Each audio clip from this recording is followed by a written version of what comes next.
Ngijove mina, ngijove mina. Abelungu sebefuna ukusibulala, abelungu sebefuna ukuqeda ngabantu abamnyama emhlabeni. We bhatata, mina mengifuna ukunibulala nina. Ngize ngilongo waste isikhathi. Ngiqashe onesi, ngifake izinto emjovweni, nizophinde nibe late ngoba nihluleka na ukugcina ama-appointment nje. Ngingajova inyama noma ngijova ukudla, ngikufake etruckini ngihambe ngoliginqa. Ngiyazi ukuthi nizoyifikela nje ningacelwanga umuntu. Hayi kwazi kwalula ukubulala umuntu omnyama. Yazi nami befuna unibulala belungu, bangalibulala kalula nje. And ayukuthi futhi ugijima abantu abahluphekayo kuphela. Ugijima nabantu abahamba ngeimoto wona ukuthi uyasebenza lona uright. Usengahamba nje uyothatha inyama angayazi ukuthi iginqwe yini, ibiyiswaphi, mhlawumbe biyofida izilwane zasezunje. Yena uyayithatha uyayidla, awuyazi ibiyapi. Awusabacabangeli nalabantu abasebenza khona ke bezophelelwa imisebenzi.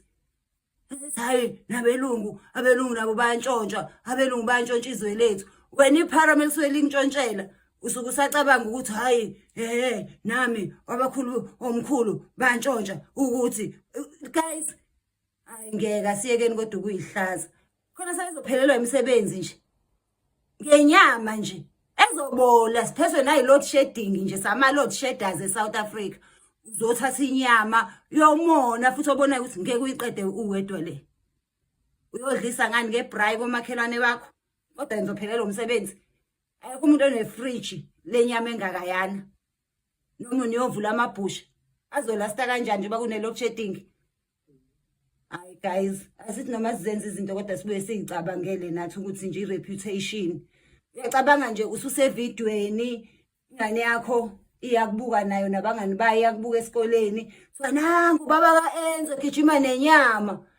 Nangu baba kaEnze uthwele umlenze wembuzi engabe imbuzi engabe inkomo engabe sazi noma inyama yebhubesi noma iyona le tiger bebulewe mhlambe bekuyinyama ye tiger mhlambe bekuyinyama yendlovu asazi.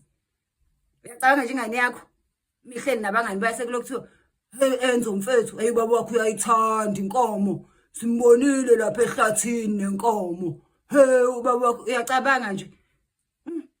Hayi siyayiphoqa kodwa bakithi yasina nje umuntu befuna ukusibulala ngempela siyisizwe simnyama osifakela nje upoison etruckini egcwele ukudla ayiginqa so igijimela thina so yithathela upoison so yibulala.